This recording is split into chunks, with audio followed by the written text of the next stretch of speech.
Continue Taylor. I think we continued Taylor last month, right? Yes, they had to grant an extension this month, Okay, so they'll be on next month. got you. But So they're reaching. do we need to approve that? So we'll open the hearing. I'll read the legal for the rest of them.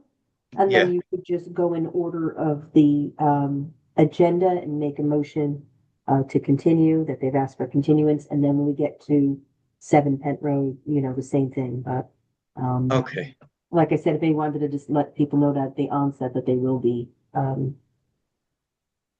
continued, just so people who are watching. sure. Okay. Okay, great. I think I got it.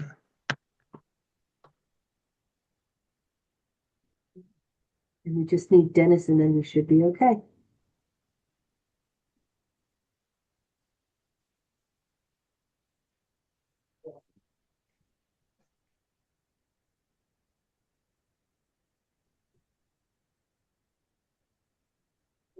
I'll be right back, guys, in 1 minute.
Hi, Dennis.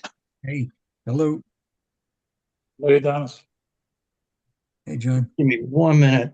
Be ready to start. Sorry I'm late. Traffic was bad.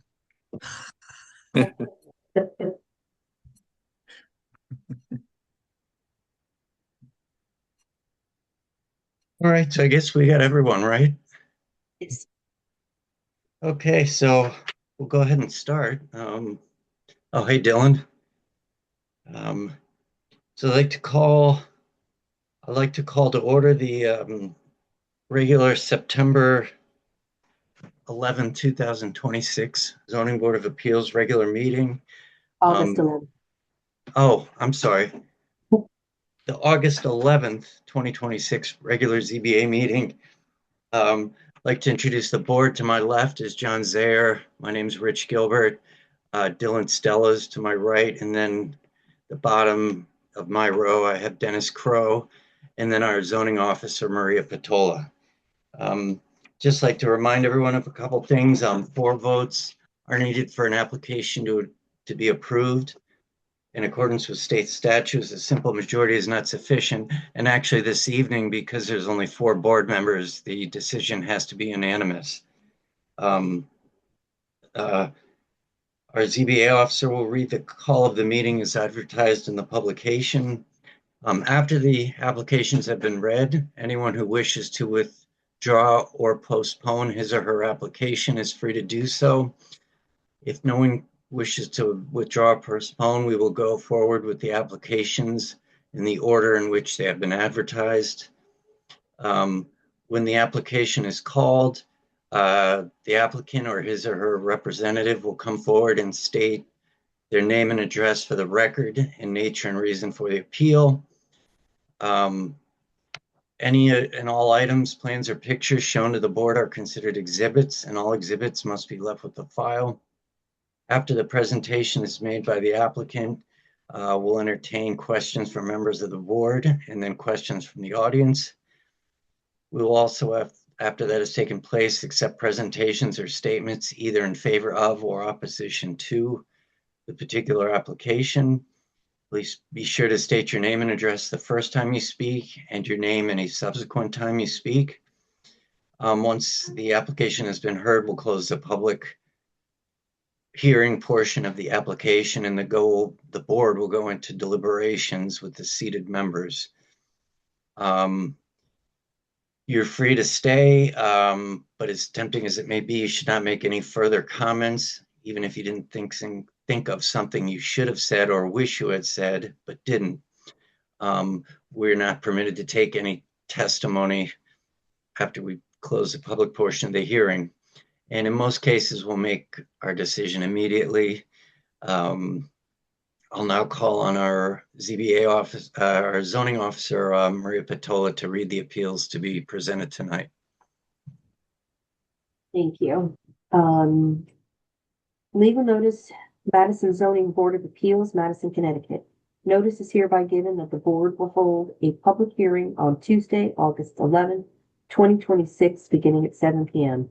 This is a virtual meeting only, and attendees may join via Zoom webinar through either the webinar link or call-in information below.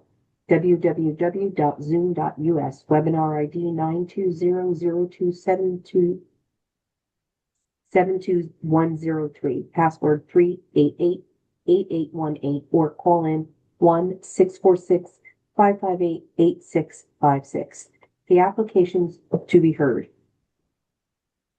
26-739 Liberty Street, map 29, lot 33, zone R2. Owner applicant Suzanne Schultz. Variance request to section 4.6D, side yard to allow 12 feet where 20 feet is required.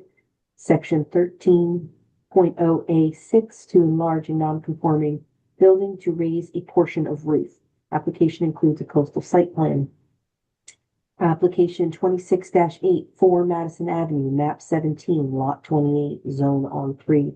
Owners applicant Carolyn Witzowitz and Matthew Cardosi. Variance request to section 4.6A, front yard to allow 24.1 feet where 30 is required, and section 4.6D, side yard to allow 6 feet where 15 is required to expand existing dormers.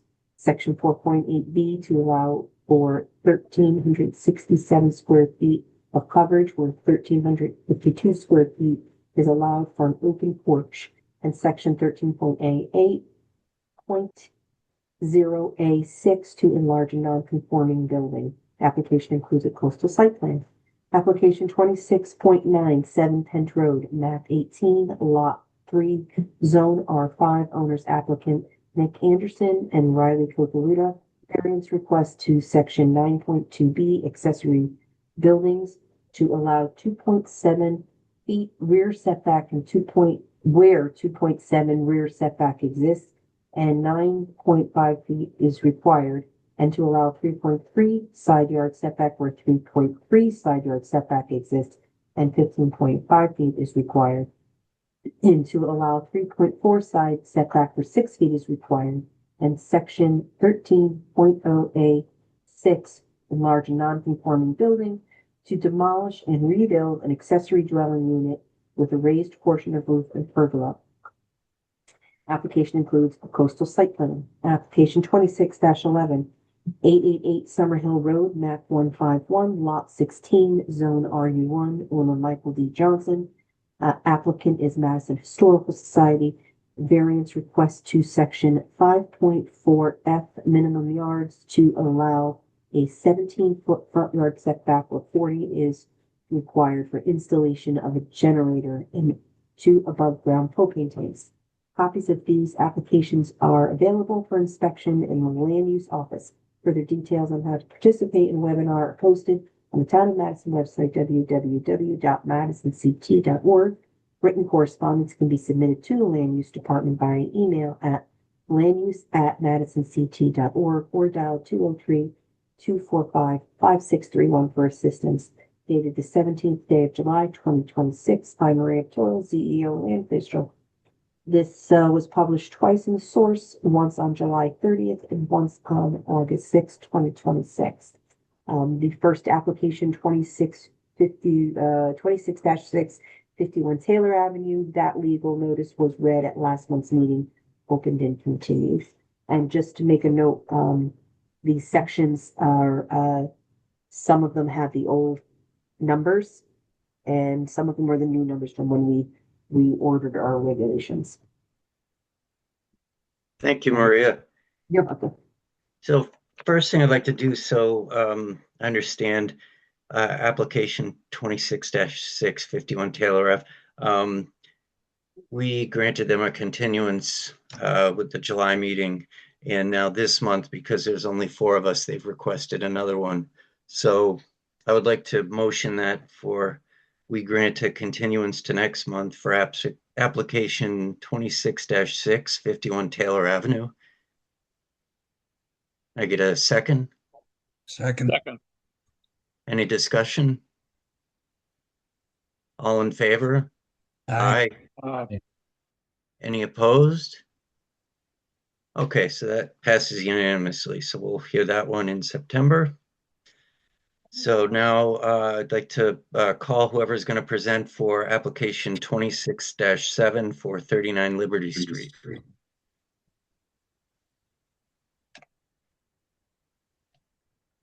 You could go ahead and make your presentation. Jared Seedham, who's the architect. Yes, hi, this is Jared Sedam, 2917 Valley Forge Street, Sarasota, Florida.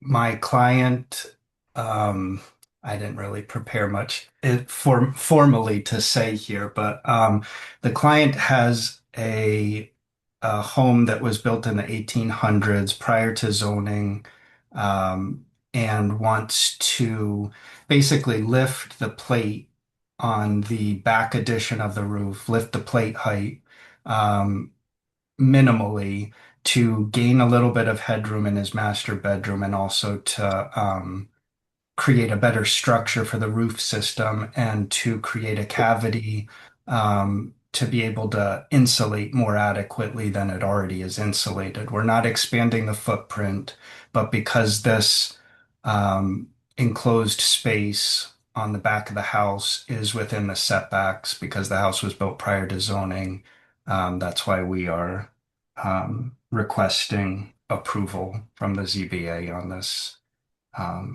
this improvement. Show the site plan and or the architecturals if someone wants to see them. Yeah, I was going to say, could we pull up the application, please? Look at could make it a little more detail. Sure.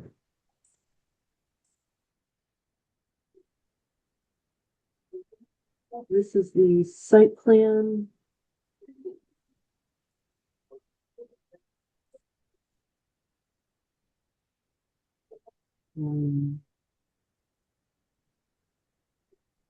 This blue line represents the setbacks.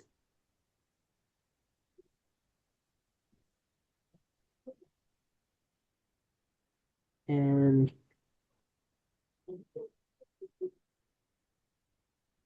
there's the first.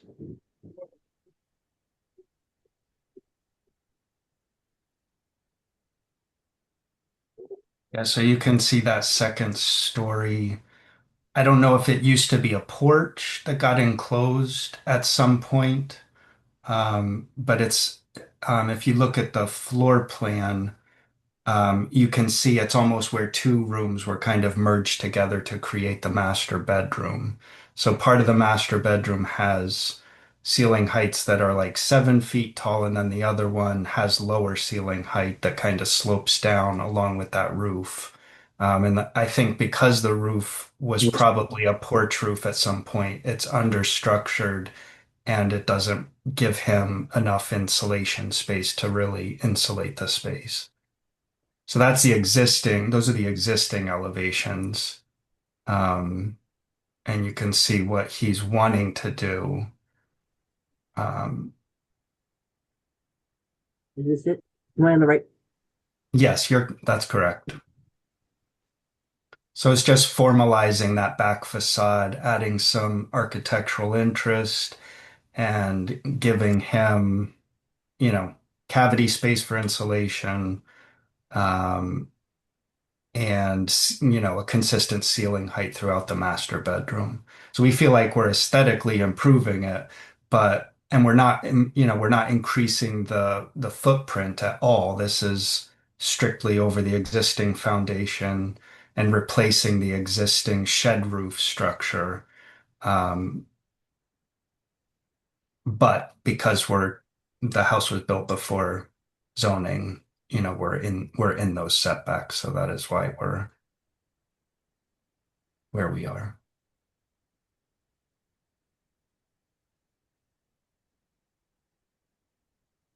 And that portion's over here. Yes. And where's the offset that it's in violation of? Is that the blue one? Yes, the blue line. Okay. And so the porch takes up that back portion, but really only, do you see the back steps coming off where it says rock steps on the back of the house? Yeah. To the right of the house. Yeah. Yeah, exactly, right there. So the shed, what I'm assuming is an enclosed porch, basically comes from the left-hand side of those steps out to the corner of the house where it says 25.4. It doesn't even take up the whole back. It's kind of half within the setback and half outside the setback.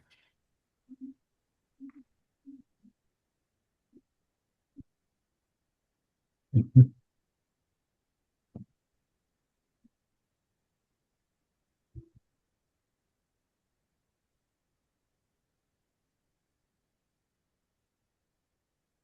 Yeah, so you can see it doesn't take up the full back side of the bump out. It's like 5/8 of the bump out on the back of the house.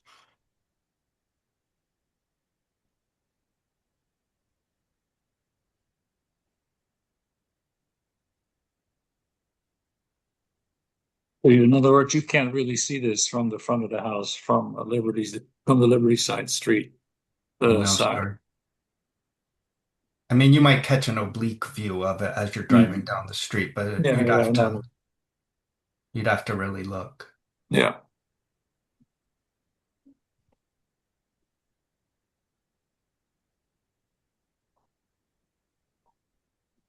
Yeah. So if you want to go over the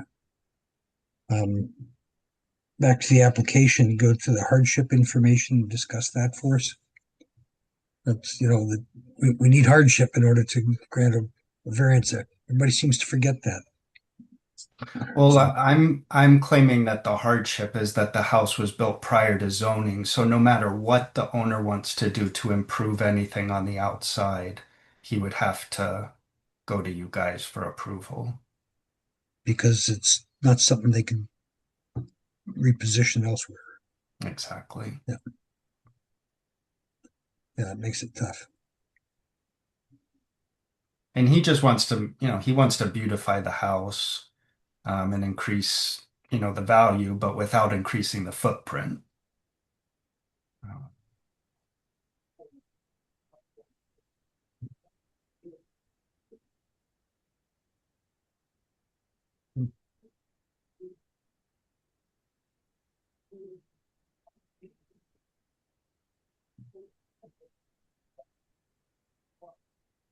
think Rich texted me and said that his internet went down. He's trying to get back in, so we might have to pause to get him back in here.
He's still trying.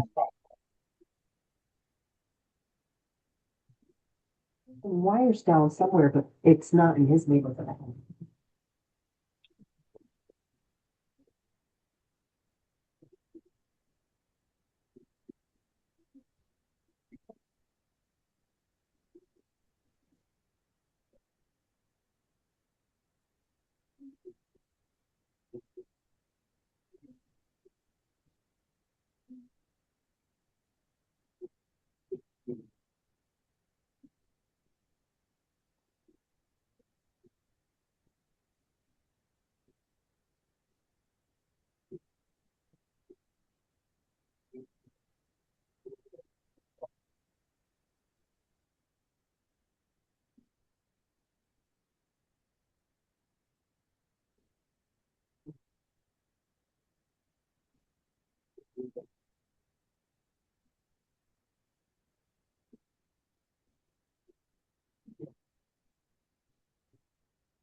Do you know when he lost the connection? Was it before Well, we started the discussion?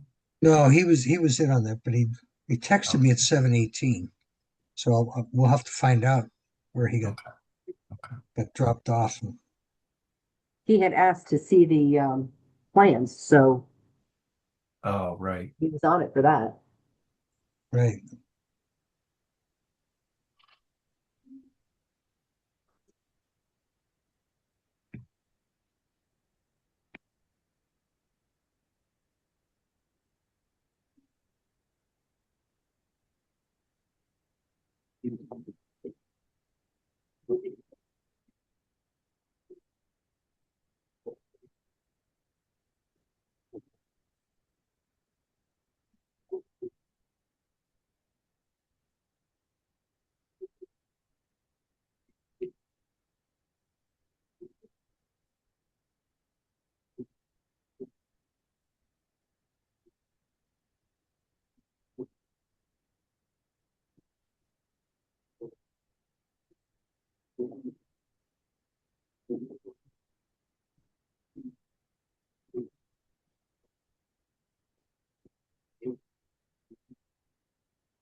How many more updates?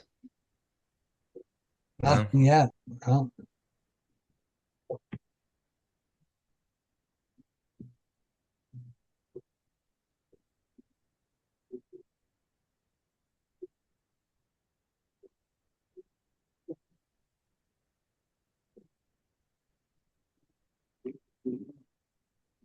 maybe his phone went down too. Yeah, is it like power or just a internet? I mean, Yeah, he just said the internet went down. But you're right, with that little storm going through there, you get little itty bitty microburst somewhere and knocks a wire out. We just did have some heavy rain here, but Yeah, yeah, but it was just last time rain. I I didn't looked on see the radar, anything. it was a pretty small storm. Yeah, yeah. Who well, knows? usually, well, I mean, if he needed to reset his router, I mean, usually that takes like 10 to 15 minutes for it to go back up at least. So maybe Yeah, not. not that much. Well, Shouldn't sometimes take that long. if you have a slow one. But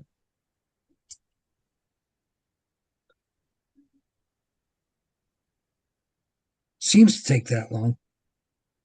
You know, every time a file starts to do one of these things, I think, oh, there goes 20 minutes. It's really not even 20 seconds, you know? We just we just get so used to having it instantaneous that Yeah. um,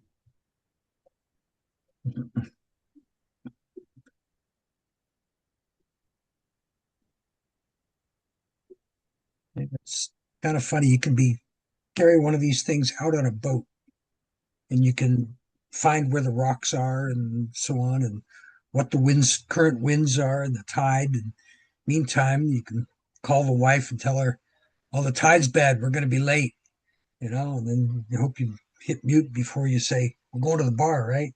You know, and, you know, you can look up the baseball scores. You can do everything from out there. You can say, "Oh no, Yeah. no, no, you know, no, don't make that point. That was proven to be a hoax." You know, all kinds of things you can do in these stupid phones. So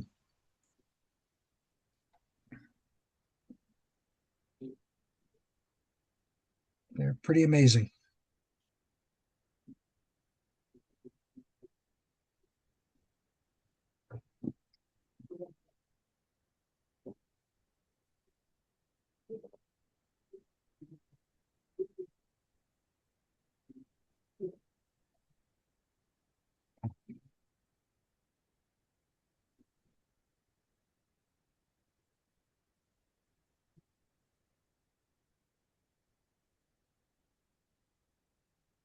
So when I was in the Navy, if you're on a ship, you run an anchor pull. So that means when you're pulling back into port, you know what time will the anchor be dropped?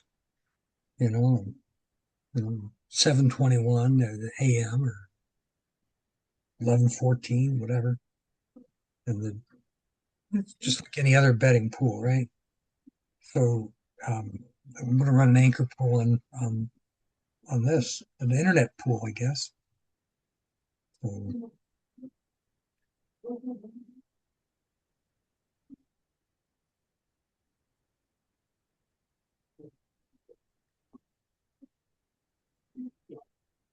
yeah, I'm not sure. Should we set a time limit or, I mean, I, um, With him right now. we, yeah, Maria, would you have any idea of a, I'm on the phone with Rich right now. He's trying to connect ah, again. okay.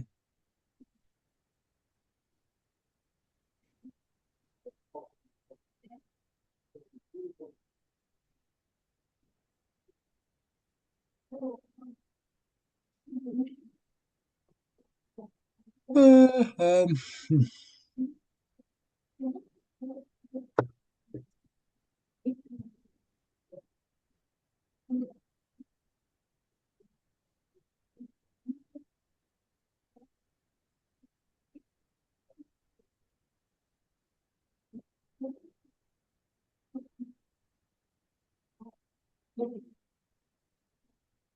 We're experiencing smoke from the wildfires today in Canada and also tomorrow, apparently. I bet you don't have that down there in Sarasota. No, not yet. I don't know if it'll make it this far south. But how bad is it? It looks like it's cloudy, you know. Do you smell And it? well, the I s- last time, a couple of weeks ago, we did. Yeah, it got bad. I don't smell it now, but So I just mentioned to my wife about 45 minutes ago. I said, I think I smell smoke. Says either we got a fire here in the house or that cloud's starting to that stuff's starting to move down. Right, right. It's so bad in Ohio that the Cleveland Browns had to shut down their training camp and go somewhere else to practice.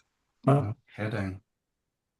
Sorry There's about Rich. that, all right, everyone. Rich. I don't know. We had a flash and everything went down. Um, so last I remember, I was asking if we could take a look at the application, the plans maybe, and share them on Ah, the screen. I think that's where we left off. yeah. So you didn't see those. No, I didn't. Okay. All right. I So was wondering why yeah. no one said anything back, and then I realized you guys weren't moving. Something was wrong. So I guess you could have to have Maria reset back to that. Okay. Um, so here's the site plan. Portion of the roof addition is in the setback, and I can show the architecturals, and Jared could take over. Here we go. Yeah, so this is a second floor, what I believe, was maybe a closed-in porch. And someone at some point expanded what was the master bedroom out into this porch. It's currently got a shed roof, undersized structure, not enough room for insulation, etc.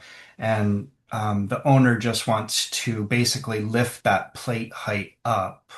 Yeah, you can see there the flat on elevation of it. Um, he wants to lift that plate up, and so he gets a nice flat ceiling through the two spaces, through the original bedroom and then out into this new space. He wants to, put some architectural interest, the two-story columns, the paneling, um, all within the existing footprint, no expansion of the footprint. That's the first floor plan. Um, And so this is on the back side of the house, away from the road. Um, and he's just, yeah, he's wanting to reconfigure some interior spaces, but also, beautify the exterior and make some of the interior spaces a little bit more livable. Um, and because this was built before the zoning code, we can't really do much of anything to the house without getting in front of you guys first. So. Anybody want Yeah. to start with questions? Well, yeah, we asked some things about. I don't know. Do we have any questions on the plans itself? I don't know that we did. Um, I think the fact that you can't even get any insulation in that room once you opened it up, that's a challenge. Um, Yeah, and we're basically here because we're just expanding upward, which triggers a variance request according to the Madison zoning Right. yeah, regulations. yeah, So if you can just picture that shed roof just swinging up and becoming a quasi flat roof structure, which I feel is in keeping with the architecture of the house. Um, that's what we're asking for or requesting.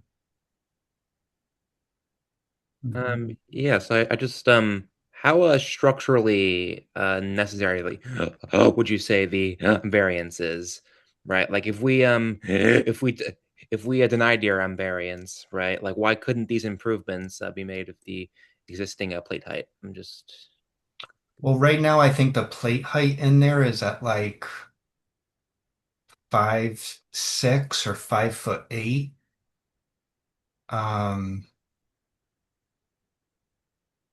I mean, it's structurally sound, but not by today's code. Today's code would require that roof structure to be much thicker, to carry snow loads, and to provide the cavity space for the Connecticut code required insulation in a roof cavity. Um, so it would structurally improve it because it would be able to handle the snow loads as well as give better insulation values and give better ceiling height in that kind of low ceiling height portion of the house. okay. So you're saying it wouldn't be code compliant without the extension? The current structure would not meet today's building codes because the roof rafters are undersized. It wasn't built to be a living space, really. It was kind of usurped at some point in the house's life. Yeah, if you look at that bedroom 4 there on that plan there. John, do you have any? No, I did something else. On the application from Maria, I noticed that a response from Deep is currently pending. Is that still the case? We didn't get any response from DEP, but we usually don't when they're this far away from any coastal resource. Yeah. Okay.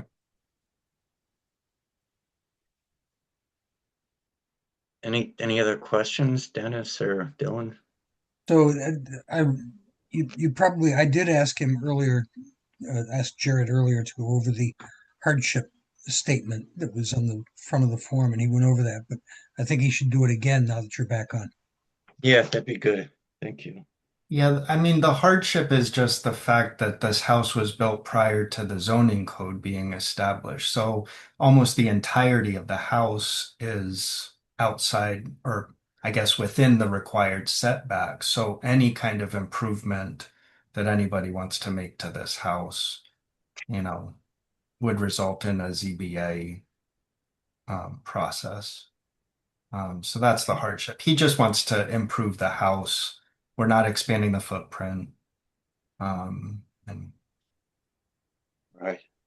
Mhm. Maria, is there anyone in the audience raising their hand or anything? Speak in favor or speak against? There's no one raising a hand. Okay.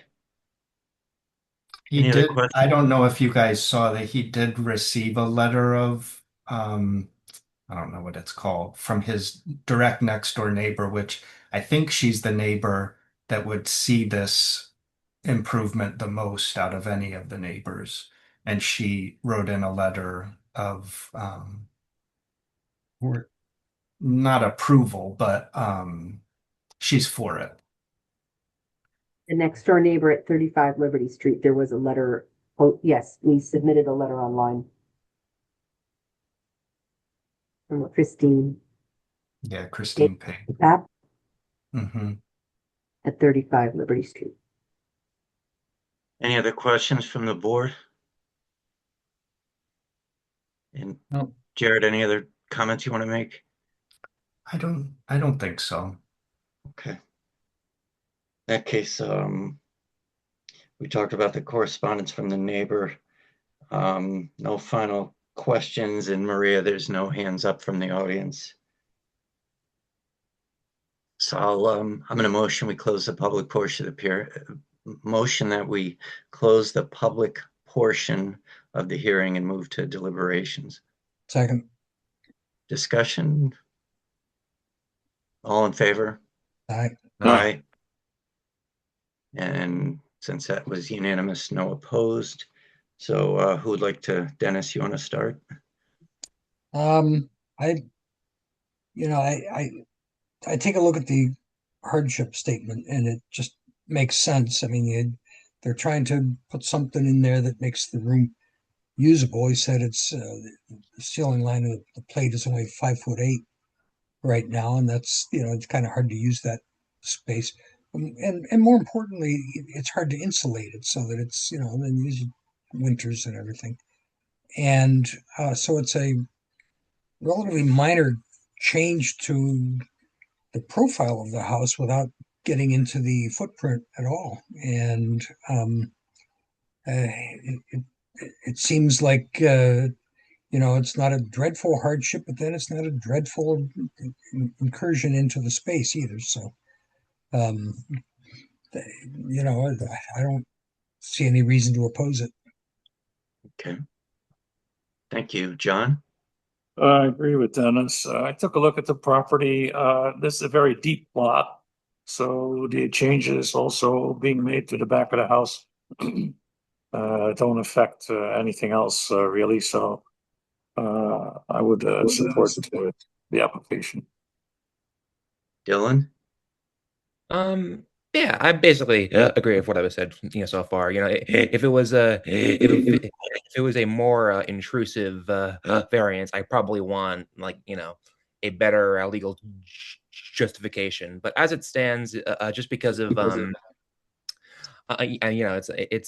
it's relatively de minimis. The change seems to be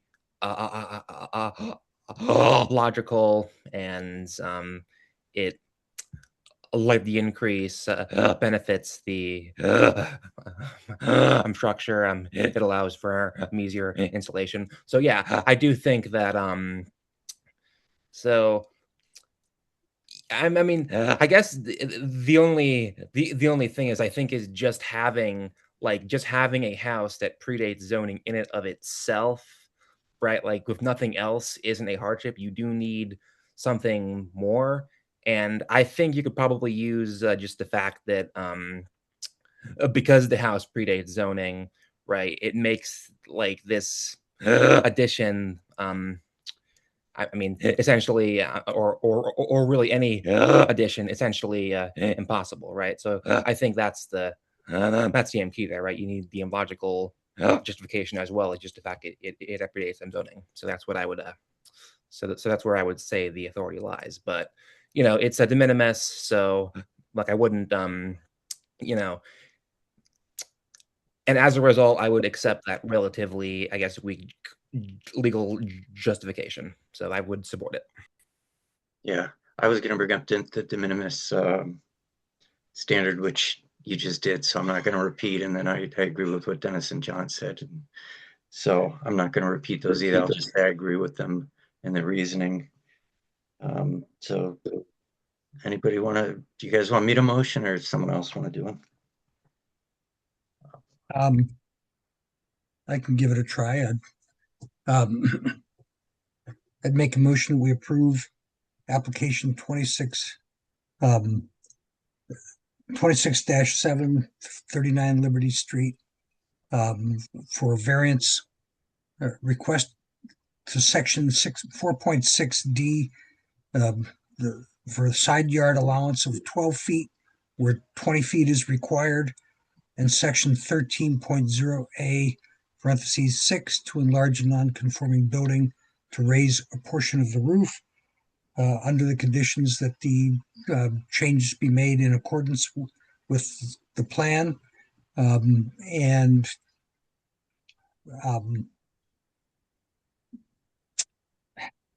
I'll leave it at that. And if anybody wants to add something, Rich, you got other stuff that I think needs to be added. Just that did we have a coastal site plan? No. It is in there. Yes, so I'll amend it, Dennis's thing that we should find that the coastal site plan is consistent with the goals and policies of the Coastal Management Act. Do you have a reason for the approval? Under the conditions that the hardship presents an obstacle to making improvements to the home that would be within the setback and thus not possible without a variance, and yet they're logical and necessary for proper insulation of the home and to use the property, the building properly. So And I'll also add to that the de minimis standard that we discussed. So anybody want a second? Second. We need a discussion. Any discussion? All in favor? Aye. Aye. Dennis, I'm sorry, Dylan, was that an aye or not? I couldn't see. Yes, it was not. Yes. Okay, so that's unanimous. There's none opposed. So the motion's granted. So Thank you Very guys good, very Jared. much. thanks, Thank you. Jared. Thanks for hanging out with us. Yeah, my pleasure. Yeah, sorry to leave you hanging there. No worries, no worries. All right, so why don't we move on to the application 26-8 for 4 Madison Avenue. If the presenter would like to go ahead, please.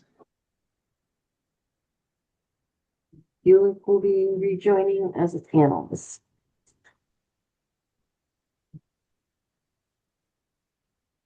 Hello. I'm Travis Gulick and Company, design build 45 Wall Street, Madison, Connecticut. Maria, do you want to bring up or do I share my screen? How does that work? Either or. Do you want to share or I can share it? I have everything up. I can share.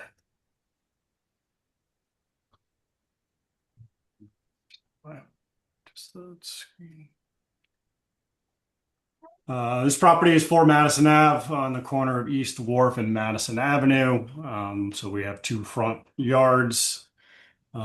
As you can see, it goes a 30 foot, it's an R3. So it's a 30-foot front yard on the East Wharf side, which brings it to about here. The front is on Madison Ave. 30 feet brings it about 10 feet into the building or so. We also have a 20-foot front yard for an open porch. As you can see, the property goes all the way, the garage goes all the way back and about 2.5 feet and 2.7 feet from the property line in the back.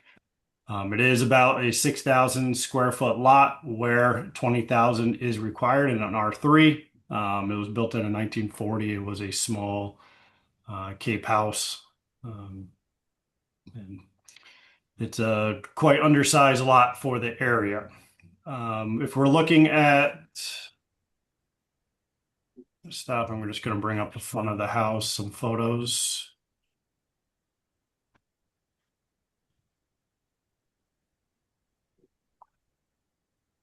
This is the front of the house. As you can see, it has a large shed dormer coming off the front. And then you can see on the left side around the corner, there's also a large shed, pretty much a large doghouse dormer, correction, not a shed, and a large doghouse dormer off the front as well. We also have the door, which for some reason they designed and built it and they did not center the door, which is probably frustrating for most of the neighborhood as well. Bring this other photo up from the side view. There's the doghouse there and their doghouse there as well. I'm gonna go back to the plans.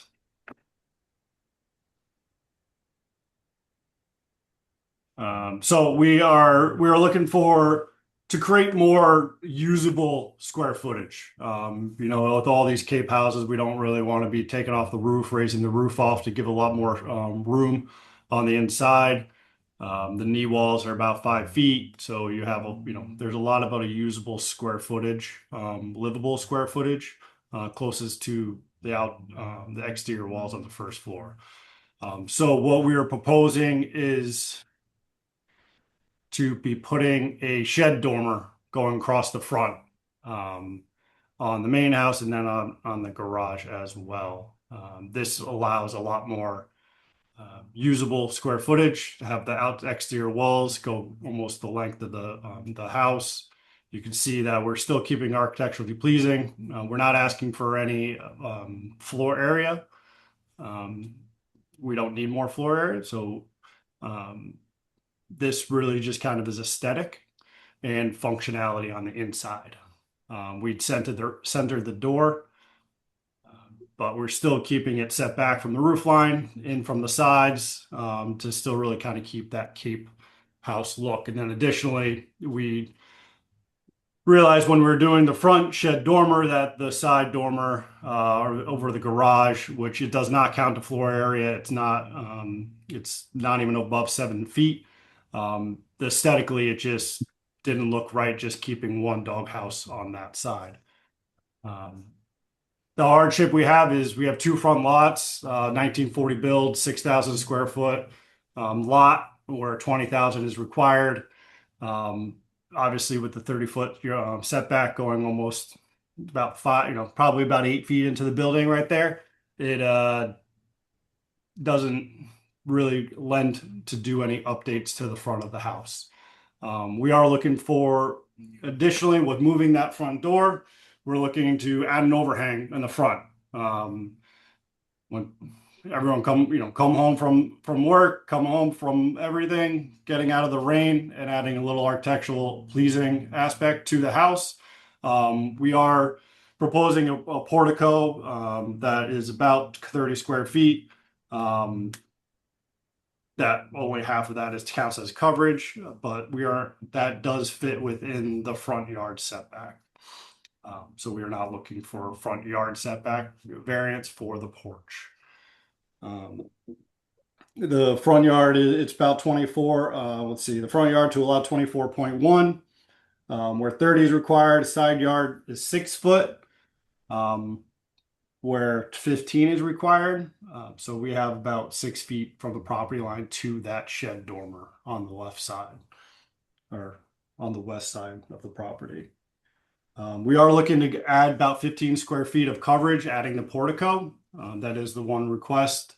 The hardship aspect is it's a very, very small lot. We're not adding more living area. Just wanting a little bit more coverage for a little bit more architectural and functionality for the front door as well. And then 13.0A, to enlarge a non-conforming building lot, it would just be the portico. I'm just going to go back to, this is the side. So we have a little bit of front portico, the shed dormer coming out the front. All of this roof lines, nothing is changing back there. All that remains the same. This back dormer in the back, all remains the same.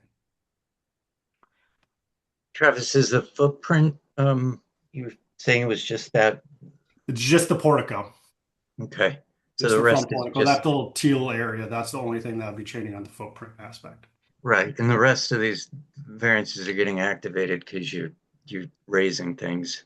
Because moved that front doghouse dormer. We're just widening it, and we're within the building setbacks. That's the reason for this. So again, not asking for any floor area or coverage for the actual building part. Asking for 15 more square feet just for the portico. How much of the property is actually buildable? Like, what's the square? If you see this triangle question. here, that's the building lot there. This is the front porch portion. So this little, So even if you were to tear the house down, correct. This is where you you'd could be put asking that. for variances. Yeah. Wow. The What's the rear bedroom yard? count's not 20 what? What's the rear yard? 25? 25.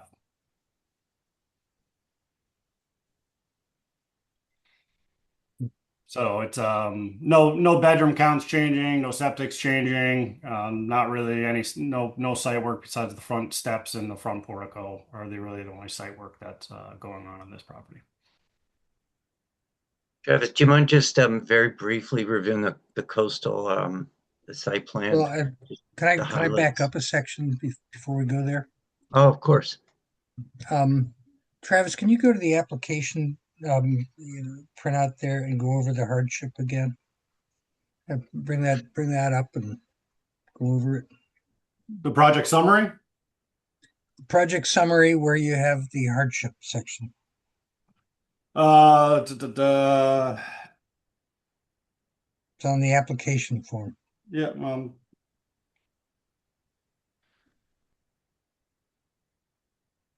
yeah, I mean, it's really the start of the property at 4 Madison Ave is located on a corner lot, East Wharf, Madison Ave. It is a small lot. Wait. Okay, you want to use this? Yeah, I was thinking on the application form itself, but okay. Well, Okay. this is the project this is his hardship summary.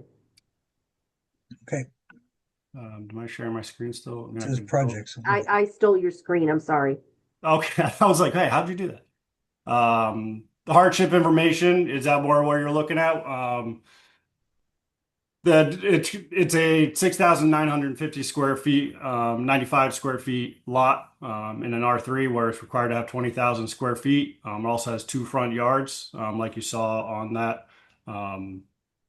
You can't really build anywhere else. How literal enforcement.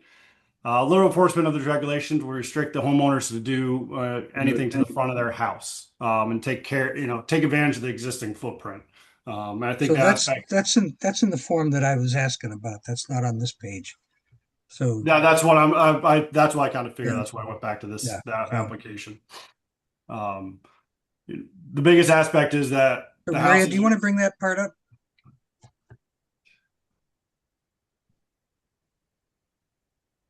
Where am I?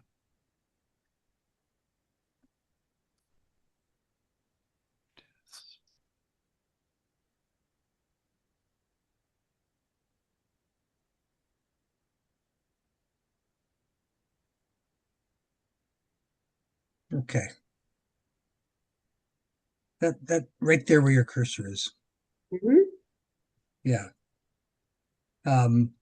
So the question is, how will literal enforcement of these, I don't know why they say literal. It's enforcement or it's not.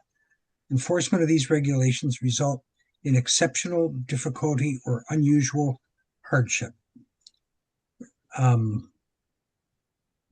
what it seems to say is that I can't do what I want to do, which you could say about any restriction. I mean, if you have a maximum square footage of 2,800 feet and you want to go to 4,300 square feet, you can say, if you force those rules, I can't do what I want to do. And that's not a hardship. Well, the hardship is that the property in a R3 zone, you need 20,000 square feet if you were building a new house. Or this would not be a building lot able to be if it was not there's no house on this property. You would not be able to build on this property. So True, but the house hardship, but the house is there. And correct. so, But the hardship so is that that doesn't there's no other constitute a property hardship. on this lot or even on the street that you can't build anything on. And what I'm looking for is not adding more coverage of the actual building area. And putting a shed dormer on is just changing the roof line. Where I completely understand where your thought process is on. Where why can I do this on this property? Why can't I do this here and not the other property? With 2 front yards, the size of this lot. Well, I think it's not so much what others can do on their property. I think it's a matter of what's the hardship that is imposed. I mean, I understand that there's certain areas you can't build. What hardship does that create? A less functional house. It's been functional for a long time. I mean, Well, I can definitely understand the aspect if I was asking for more floor area, where I'm trying to take where the client, we're trying to take take the footprint, the existing footprint, first floor, second floor, already has a roof, just changing the roof line to make it more functional for everyday living. And then aesthetically a lot more pleasing than what it currently is.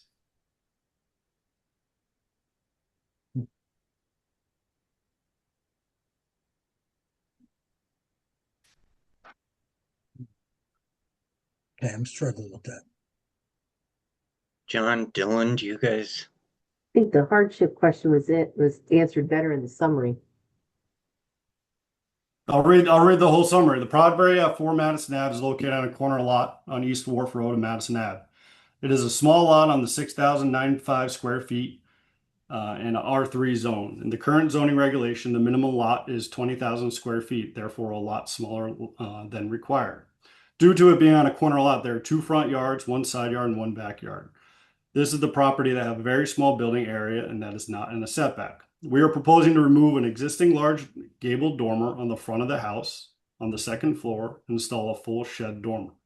Installing the full shed dormer, we gain more livable area on the second floor. Additionally, we are adding a front portico to the house and centering the front door. The portico will allow for a nice design in the neighborhood and be able to stand under during weather events to open front door. The variance we are asking for is a front yard setback since we are adding a shed dormer on the front of the house versus existing large gabled dormer. Floor area is increasing, but is still under the allowed amount, and coverage is increasing from 1352 to 1367 due to the portico overhang.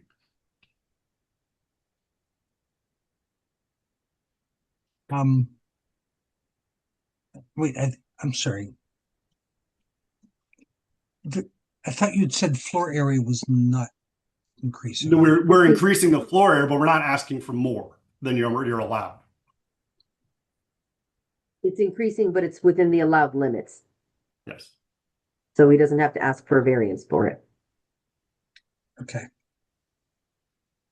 Any letters of being in favor of this or opposed or no, nothing? I did not receive any. Did Travis? There wasn't any, right? No, I have none. Me and the client walked around to their neighbors, and they all had no issue with it, and just making the house a better looking house from the front. Dylan, do you have any? No, I think it's pretty clear. Dennis, we can certainly come back. I was just going to ask if we could quickly, briefly go over the coastal site plan. Go to that now. That's a good time for it. Yeah, and we can always go back if you have more questions.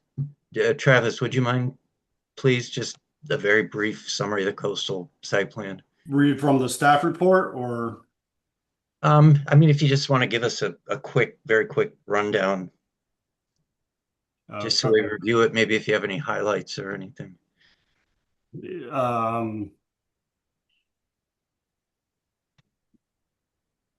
I've never been asked to read the coastal site plan before, so I'm not sure exactly. Oh no, can we just put it up on the screen maybe?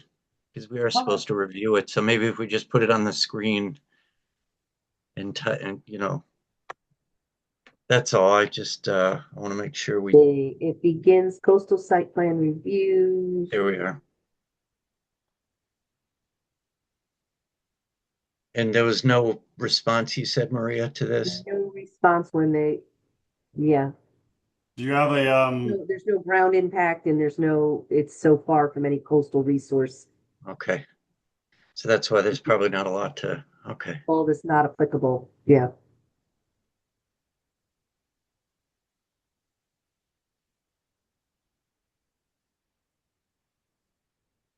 And Travis, because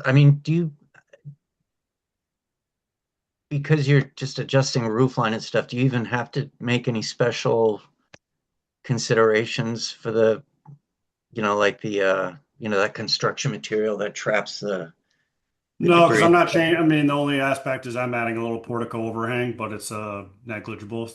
It's so small. The existing, adding the shed dormer on the front, it doesn't change any more roof than currently is because there's no more masking. It's only that portico overhang, and that doesn't trigger anything. Dennis, do you have any additional? I don't have any more questions. Dennis or anybody else on the board, we'll start with that.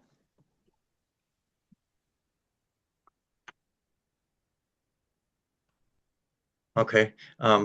Maria, is there anybody in the audience if anyone in the audience would like to speak for or against, you can raise your hand. One is raising their hand. I'm sorry? No one is raising their hand. Oh, thank you. Okay. Any final questions from the board? Travis, anything else you'd like to say before we close this portion? No, I mean, I think it's just looking at the site plan, not really changing or asking for much really a difference than what's on the house existing. But no, I think everything has kind of been spelled out. Okay. Thank you. John, Dylan, Dennis, anything else? No, Okay. So I'm going to motion uh, we close the public portion of the hearing and proceed to deliberations. I get a second? second. Any discussion? All in favor? Aye. All right. So it's unanimous. I'm not going to ask if there's opposed. John, you want to start us off? Well, I also took a look at this property, and it is a tight quarters on the house. I do believe that the improvements that are being made to enlarge the dormers across both sections of the garage and the front of the house actually do make an improvement in the way the house looks. And that's probably the reason why there was nobody opposing this. And I understand what Dennis is saying about the hardship. But I also understand, again, this was a house that was built before zoning laws and obviously under a very small lot under current conditions. So I would approve this application. Dylan, you want to? Yeah. So, I think in terms of like a traditional hardship, I think there's a pretty strong legal case. Like there are multiple unique conditions which affect the property that don't affect other properties in the district. The most notable of which is, of course, the very small lot area. Right? It's a 6,000 square feet out of 20,000, which is required. And combined, if the fact it's a corner lot, it has two front yards, right?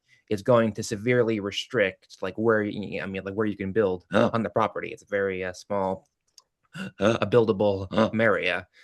If the standard for granting a variance is that like you can only grant it if like the construction of the house is like direly necessary for the owner, well, then most applications before this board would fail because most of the time, most of these constructions are just, for personal like reasons. They want to improve the house, like the property value, like that's usually like the reason why, right?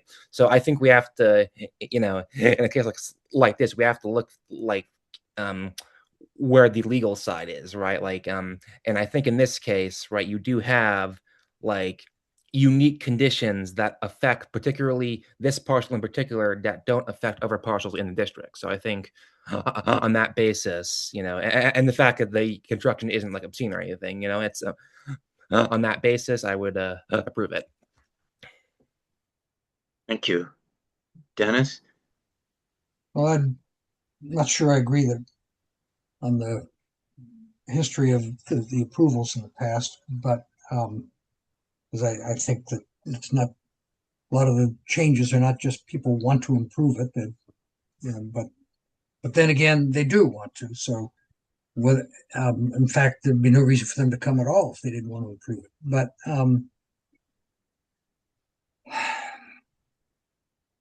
I do struggle with the statement of a hardship.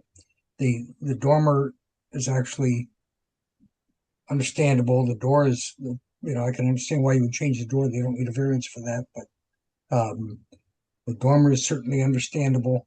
The portico, I understand the desire.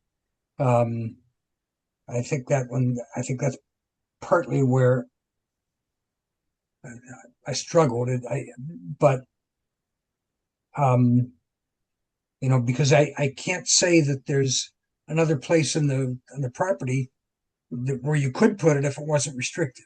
I mean, the portico goes in the front door. That's it. That's that. I mean, so it's not like that could go somewhere else. But it is true that it's not an enclosed surface. It's not floor plan. It's not whatever. So while I struggle with this, with the hardship nature here, I think I will go along with the apparent intent of others there. Okay. Yeah, so I'll just state I agree with what's been said by Dylan, that I think it's because it's in this R3, you typically have a 20,000 square foot lot, and you don't have anywhere near that. I think it is a legitimate legal hardship. I agree with John about the fact that this is going to enhance, and it's going to enhance, and what's the word? It's going to conform to the neighborhood, and if anything, be a benefit. And I think we could also talk about a de minimis standard, in the sense that there's not really, we're not changing a footprint. It's just a question of expanding dormers. So that would be my that's what I think about it. So I'll go ahead and grant a motion for a variance then. So I'm going to motion that we approve application 26-8 for Madison Avenue to grant a variance to section 4.6A, 4.6D, 4.8B, and 13.0A6. And that the reasoning is we think it is a true hardship based on the lot size, and it's impossible to do anything to that house without getting a variance. And that the variance is based on the plans as submitted, and that all construction must conform to those plans, and that we find the coastal site plan is consistent with the goals and policies of the Coastal Management Act. Yeah, the lot size and the corner lot, right? The fact that it has 2 front yards. Yep. We can amend that, the lot size and the fact that it's 2 front yards. Thanks, Dylan. Can I get a second? I'll second. Want to discuss? Any discussion? Yeah, could I recommend, where you indicate the variance sections, you probably ought to put the numbers that they're, because this would be like a record that, the variance has been reduced to 6 feet or whatever, so just throw those in there. Just to indicate the amount of variance that you're granting. It's not a complete excusal of that whole. Yeah, I can section. amend the motion to include that. So Yeah. Variance request 4.6A, we're going to allow 24.1 feet. 4.6D, we're going to allow 6 feet. 4.8B, we're going to allow 1,367 square foot of coverage. And 13.0A, section 6, we already mentioned. All in favor? Aye. Aye. That's unanimous, so I'm not going to ask if opposed, so the motion passes. Appreciate it. Thank you, everyone. Thank you, Travis. Okay. So Maria indicated this next application is asking for a continuance to September, so they have a full board. So I'm going to motion that we continue application 26-9 7 Pent Road to the regular September meeting. Can I get a second? Second. Second. Any discussion? All in favor? Aye. Aye. Aye. That's unanimous. So that passes. And now the last application for the evening is 26-11, 888 Summer Hill Road. I don't know if the applicant could please go ahead.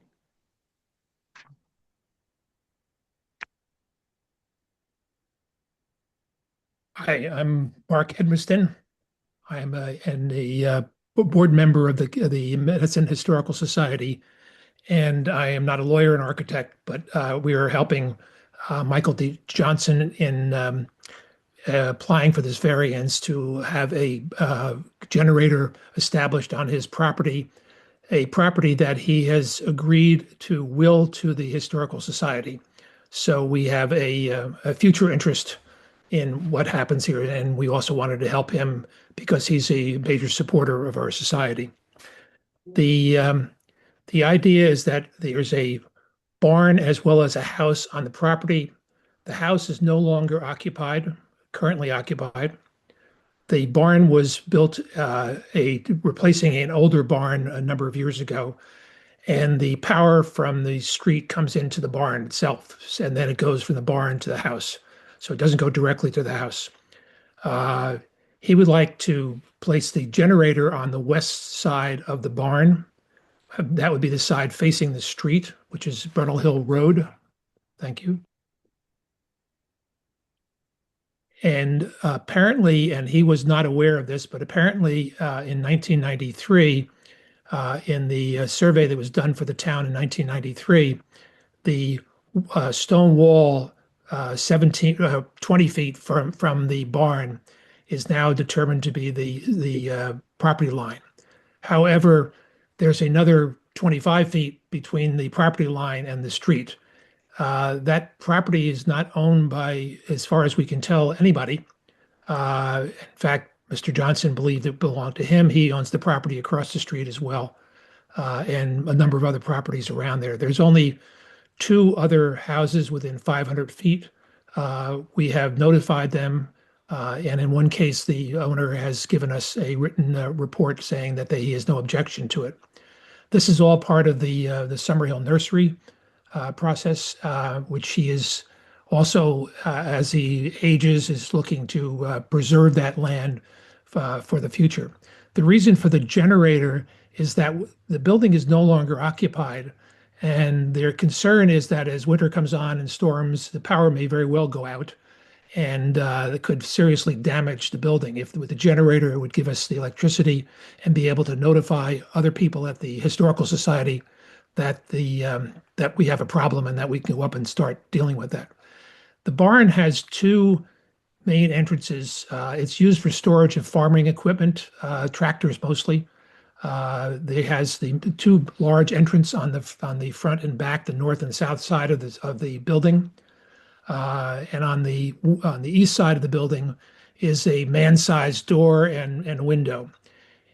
Also on the east side is a small path that leads up to the additional parts of the property.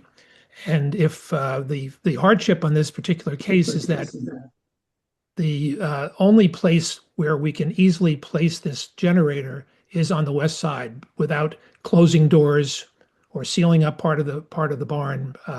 The need for the generator is as I described before. So I think that's why we are trying to help Mr. Johnson on this project. Also, Rick Camp, if Maria, if Rick Camp is on there, he would like to be part of this as well. If you can bring him to a participant. Who's Rick? Rick Camp, C-A-M-P. Yeah. Who is he? He is another board member of the Historical Society. He is also a longtime advisor to Mr. Johnson. Good. Thank you. The property is basically, the building itself is a 1745. The home is a 1745 building, which Mr. Johnson has maintained over the years. It was purchased in 1938 1938 by his parents. At that time they believed that they owned the property up to where the street is now. The town does have a right of way for Bunnells Hill Road as well as for Summerhill, but that's not the ownership. I'm sorry, what was, can you restate that? Yes, the property was purchased by Mr. Johnson's parents in 1938. And at that time, they believed they had the survey held in 1938 seemed to indicate that the land actually was owned up to where the road is. But we're not discussing, I mean, we're not arguing that point right now. We're really just asking for variance to be able to use the 45 feet to the road as instead of the 17 feet that we have to the stone wall, which is where the town determined is the property line.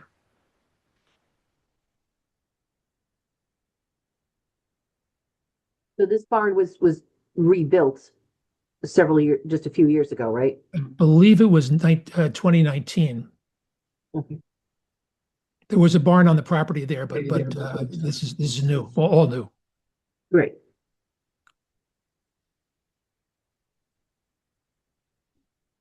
Now, the application did say it was on the same footprint, so they got to rebuild as of right. Right. Correct. So, Correct. so it's within the offset, but it's not.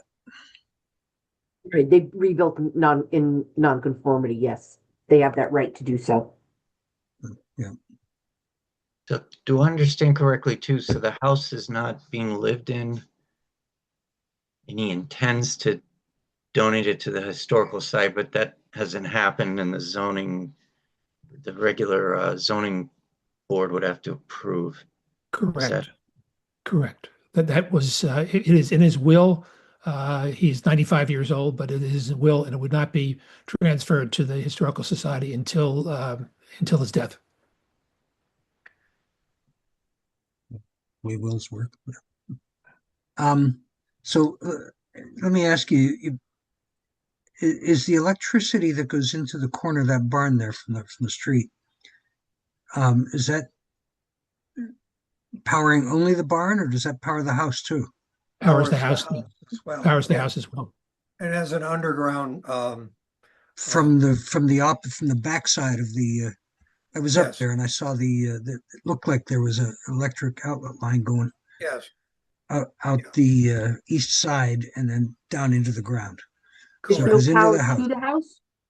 So power to the house is supplied through the barn and then down underground to the house. Correct. Do I understand that correctly? correct.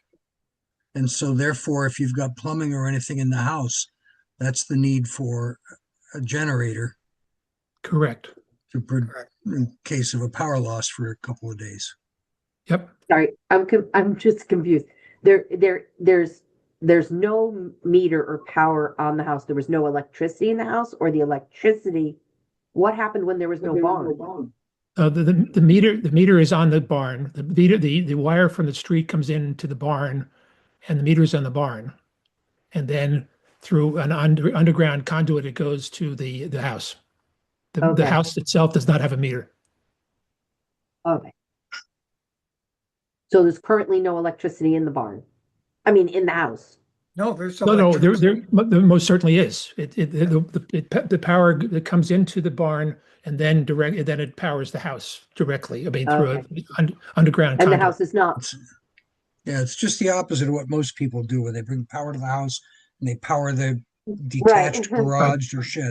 Yeah. I'm sure you're So right. the house is it winterized now? Like there's no running water in it? Yes. The house is winterized, yes. The house is fully functional. Oh, okay. It was used as his home until a number of years ago, and his brother occasionally visits, but 95% of the time it is unoccupied. And he told us that upon his death, his brother would not be visiting, since that's the reason for his brother coming, is to visit him. So the reason why the generator can't be mounted on the east side is because of the structure of the barn, the doors of the barn would not allow that? Well, it's Or is that, it, it's that, is but that also, it's also the additional part of the property, the north end of the property is accessible only through a small path that runs along the east side of the barn. And there's a stone wall that comes out, which makes it a pretty narrow walkway, actually. So getting the ability to use that space, we in the future, and this of course doesn't have any effect on what we're talking about right now, but were the historical society to acquire the property, we would want to use that space beyond the barn as a parking for when we would try to convert this into a museum of Madison's history and farming. Mhm. I mean, there's a number of steps before that is reached, of course. Yeah, just from aesthetics, it just seems odd to have the generator and tank in the front yard. But I'm not, He's willing I'm not to judging you based on aesthetics. So Yeah, well, he's also offered to build a wooden structure around both that and the tanks and the generator. So, you just don't out of need a variance for- curiosity, I understand you can't put it near any windows and doors, Right. but you can offset it or put it behind or further away. It is, as I say, the issue with that is the narrow walkway, and if you had a generator situated a foot or so away from the building So and you can't put it,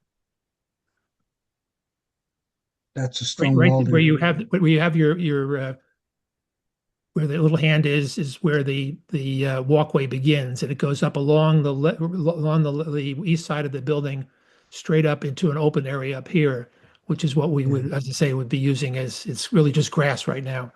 But right down here is the stone wall that comes out right there. If you can see that in a close up. in here, Yeah, right. Well, over to the right a and you little bit just more. don't, Yeah. you can't trench to one or the other to make it further away.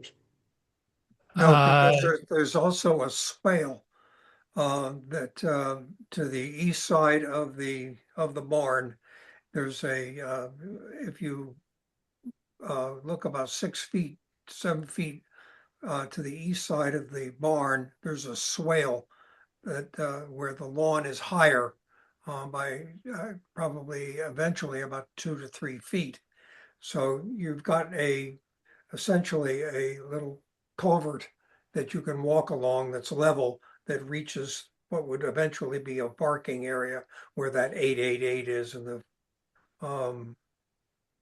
so the other problem is that along that east side is 3 windows and a door. And it leaves very little space to put it closer to the building, the minimum distance from the building. So if you were going to try to get it into that space, you would have to move it out much further, right directly into the path. You can move it and trench it anywhere. I'm sorry, what? oh, you put it under in the ground. Yeah, The wiring. The wiring, not the generator itself. Right. The generator Right. itself is the generator and the propane tanks are what would create the problem that Rick is mentioning because of their size and where they'd have to be away from the building. But to Maria's point, you could put the generator farther away if you dug a trench a long distance. And Uh, I think that's what you're saying. It could be done. yeah, I mean, I can't say it couldn't be done. Yes, I mean, it certainly would not be very convenient in any way, but and also it would be from appearances standpoint, it would be standing out in the middle of the space all by itself. Yeah. So, I'm sorry. Yeah, Is the owner of the house present at the meeting? Sorry, Michael Johnston? no, he's not. He's 95 years old and has his sight is not very good, among other things, and so that's why we're helping him in this. Dylan, He sorry. owns he owns there's only 2 parcels up there in that whole area that he does not own at this point. I mean, it's really he is the owner of all that property there, which he's basically we're receiving that particular parcel, but he's actually granting to the land conservation almost everything else that he owns up there on his death. It's Does Mike he own the Johnson nurse- is 95. Sorry, Mike Johnson is 95. he is 90. He just turned 95. Yes. Oh wow, I've never met him. Okay. Does he own that land that's the nursery area there? He owns the whole nursery, yeah, Everything that's- around that 888 is owned by him, except for a small building up at the top where the road bends to the right. That little Okay, building up This is- there is Yep. owned by the doors. Everything Yep. else that you see there is owned by Michael Johnson, Okay, including That- that kind of diamond or V shape there that separates the two roads. That's Mhm. also his. yeah, where's Dvorak live, the guy that wrote the letter? Right up above where you have that. Right here. Right, that's Dvorak. Okay, so that little building there, right at the corner where the road bends. Right. Exactly. Correct. Yeah. The house Bunnell is Bridge actually- so this is Summerhill, and this Yeah. turns into Bunnell Bridge, right? Correct. Which then they're both town roads. Great. Dylan, did you have Yeah, something? Bunnell Bridge is no longer a functional road. Beyond Right. that point, yeah. Since they put Lake Hammonasset in, it hasn't been, right? Does it end here? It ends about there, yeah. But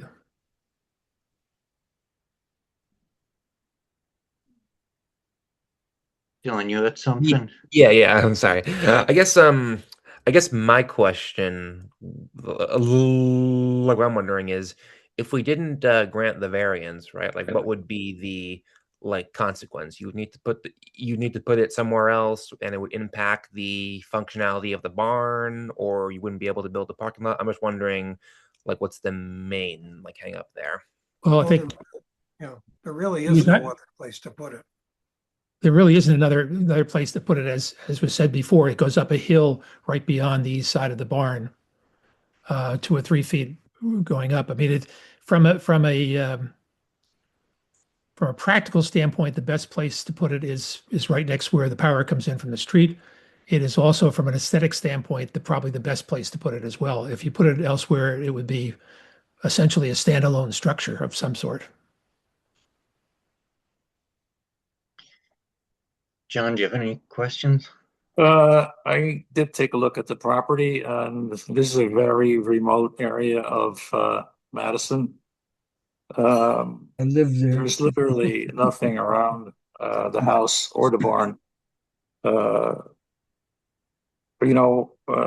If a wooden structure could be built around the generators and the generator and the tanks, I think that would be more appealing aesthetically. But other than that, I don't see any issues with that. The wall between the barn and the road is very apparent, but I understand perhaps the owner's argument initially that he thought that the property line went to a road, which may make this almost a moot point. But any event, that's how I see it.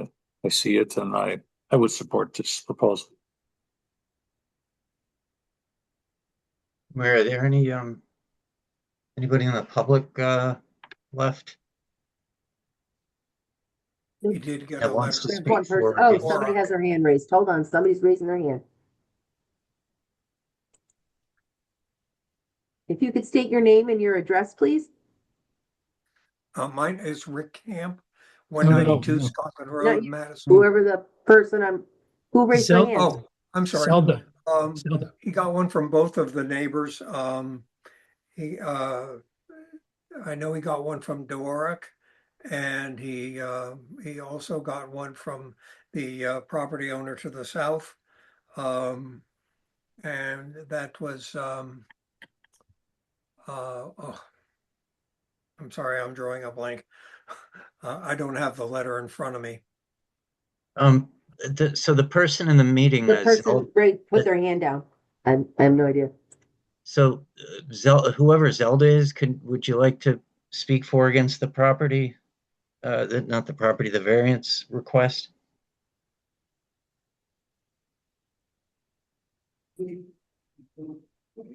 They're muted. Okay, they're gone, it looks like. Should we give them a chance to try to rejoin if there was a mistake? I mean, I don't know. I don't know. Do we have any kind of questions from the board? Any final statements, Mark or Rick, you'd like to make? No, I think we pretty much covered everything. I think Rick. I mean, this is a since he owns all the property around there, it doesn't really have any effect on anybody elsewhere anywhere around there, and the street is at least 45 feet away from the barn. So after installing the generator and the propane tanks, Okay. accounting for that. Okay, I'd like to motion we end the public portion of the meeting and move to deliberations. Second. Any discussion? All in favor? Aye. Aye. Okay, that's unanimous. So, Dylan, you wanna start us off?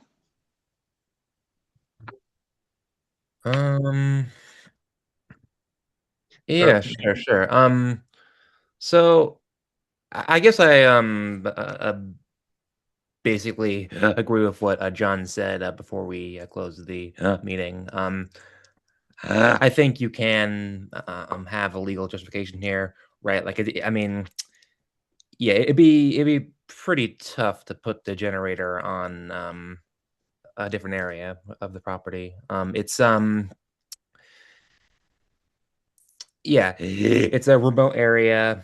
It's kind of it doesn't seem like anybody is objecting to it, and you could apply the de minimis standards, but in terms of like I guess the unique hardship, I guess I kind of struggle with that. So is there anybody I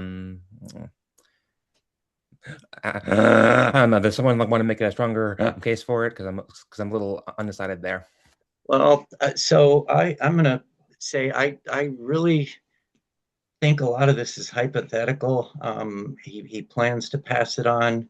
Right now, the property's not even being used, and it may be passed to the historical society, and it may get zoned as a museum. But I think this is all Yeah, I'm not premature. sure it's relevant, like it's not relevant if it's going to be used as a, Yeah, I would like to see this approved and ready to go. And it's not, I think it's jumping the gun. I don't think there's any hardship, but John Yeah. and Dennis, if you guys would like to, I mean, I agree it's in the middle of nowhere, but it's a zoning law that doesn't, because Yeah. it's in the middle of nowhere, that doesn't give us the right to say it's a hardship. So, John and Dennis, so if you guys want to. Yeah, I'll speak up in favor of it. I think the hardship is that they need to have a generator there since there's nobody there to take corrective action when the power goes out, and your pipes in the house are dependent on a certain amount of heat or whatever protecting them. Electricity, it's got to be there, and now that's kind of a valid need for electricity. That doesn't inherently make it a hardship.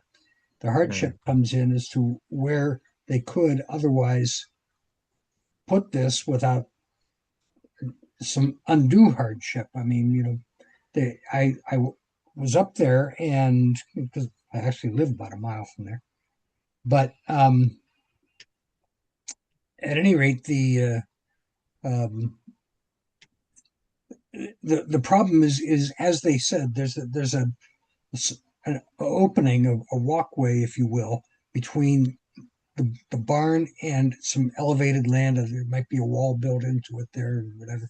And then there's doors and windows along the edge beyond that. And it's a challenge to put that anywhere else. And, the electricity is going to come from the road, and it would have to be, you'd have to have a sensing of when the electricity goes out so that the generator can kick on, and a sensing of when the power comes back on so that it can then shut off, and all the switching and everything has to happen within the circuit breaker box there.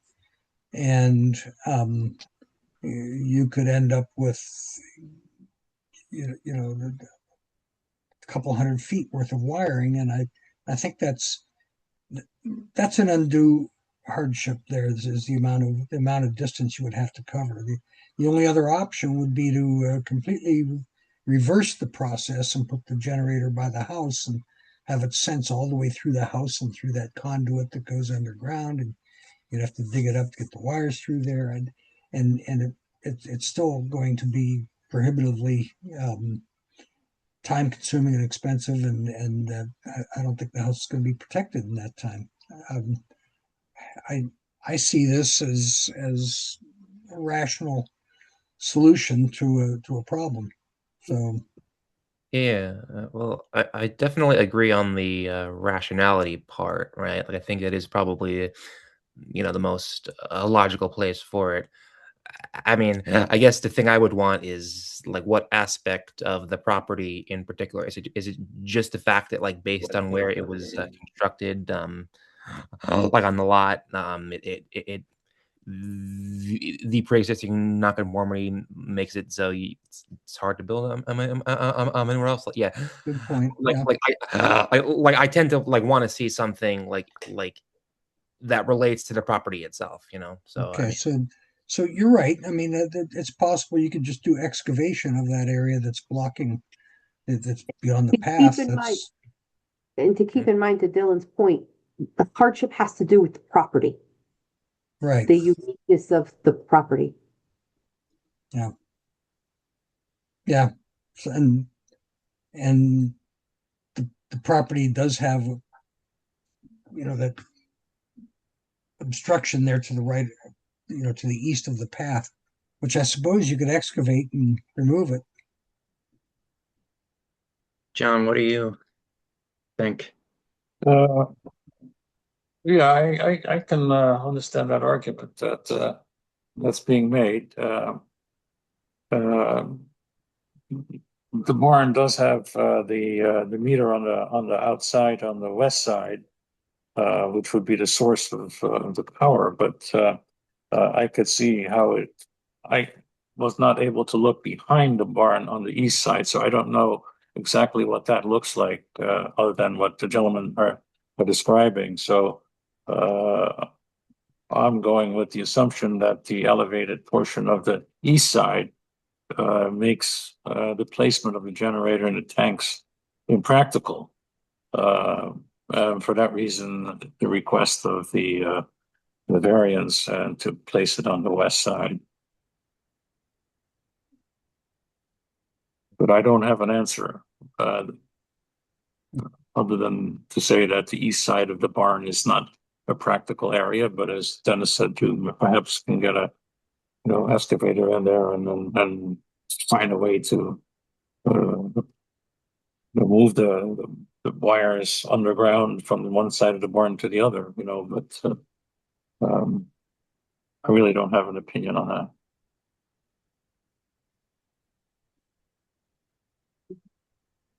So to Dylan's point, I mean, does anybody think there's anything unique to this property that makes it a hardship? The only part that is a little bit unique is just the fact that it's got its position where it is, and the late discovery of where the town considered the property line to be.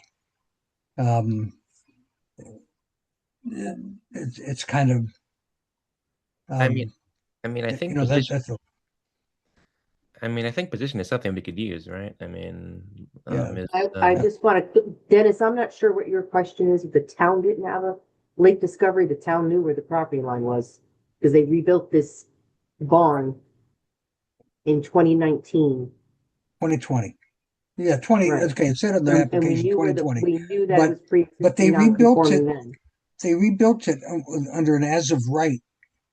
Right, I think it's not that we didn't know where the property was. I think they're saying that years ago, before, I'm assuming the creation of Summerhill, the property line was like somewhere, or they assumed, owners assumed the property line was over here, correct? Correct. We're not supposed to be going back and forth unless you guys want to reopen Yeah. the public portion of the Yeah. meeting. We could, but if you see the rock wall closer to the barn, that's what they're saying is now the known to be the property line, and that's so obviously when the zoning laws were put in, the whatever existed there at the time was within the offset.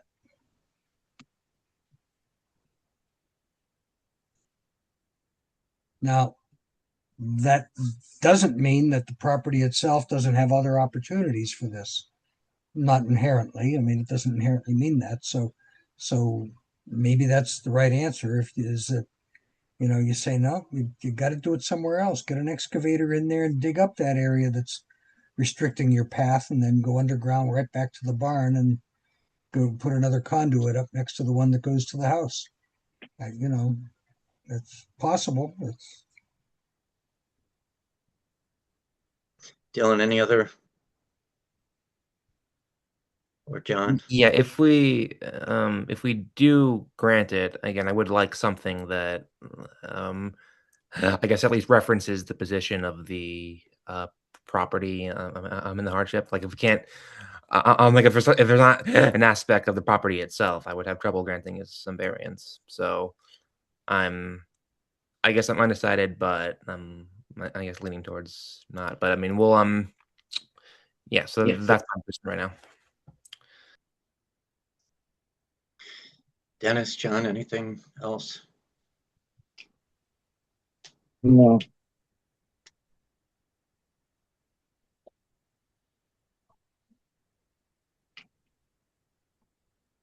Yeah, I don't have anything else. I'm not comfortable making a motion. If someone else would like to, now's your chance.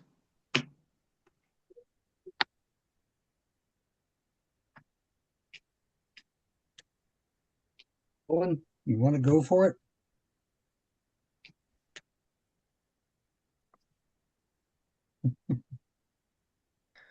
I'm not going to make a motion. You can if you want, Dennis. That's Yeah, I'm not gonna make it, but I might join it if somebody because honestly at this point I'm leaning towards not granting it. So Well, I accept the fact that there's a real question there as to whether or not the land constitutes an unusual hardship, or the size of the lot, or anything like that. It is rational to say that you've got other options. It might be a little more expensive, but they exist, and so yeah, so I go just for don't. it, Dylan. Belly up to the bar.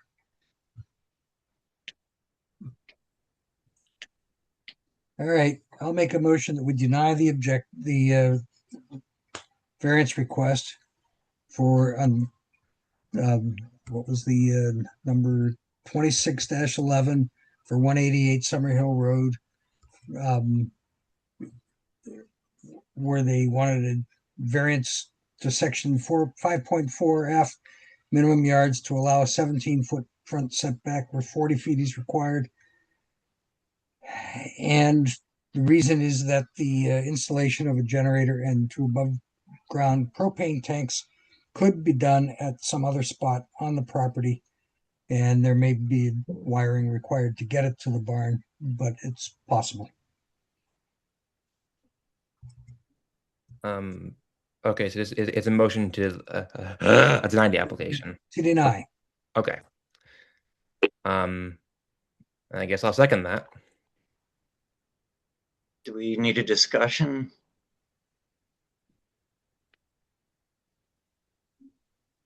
And I want to get on the record. I think if this actually gets bequeathed and, zoned as a museum, then obviously we could hear this again. So, but at present, I think this is too early to come to ZBA. So I just want that on the record. I think All in favor of the motion? Aye. aye. Aye. So that's unanimous. So that motion passes. So the application's denied. So Thank you, gentlemen. Okay, Remarkable. so we have approval of minutes. I'm going to abstain as I was not present last month. So 1, 2, 3. Maria, we can't approve with 3 votes anyway, right? So I'm not even going to motion. You could make a motion to continue the minutes to next Okay. month's. How about that, Dennis? Would you hopefully you'd approve that? I can vote on that. Cool. All right, then I'm going to motion we move the approval of the July 14th minutes to the regular September ZBA meeting. Second. Discussion. All in favor? Aye. Aye. It's unanimous. Any other business? Maria, anything? We will have a meeting next month. We have the 2 applications that are continued, and I think we have 2 or 3 additional applications. So there's a full docket. Next month too, it will be in person. Again, this month's meeting was on the calendar as remote from the get-go last year, because we always knew we were gonna have to have a primary and would not have any rooms. But next month's meeting will be back to our regular hybrid. So, and we have a full docket. We could do our best to attend. Taylor Avenue is out of extension, so they've already granted, everything they could. They would have to withdraw, and reapply. Yeah, Or maybe grant another one. I'm not sure if they can grant a second one, so. All right, sounds good. Anybody else? Then No. I'm going. Oh, sorry. Go ahead, John. No, all set. That's it. Okay. Motion to adjourn. I'll Second. second. Okay. All in favor? Aye. Aye. Night, gentlemen and everyone. ladies. Night, Hey, Maria. how's it going, everybody? Thanks,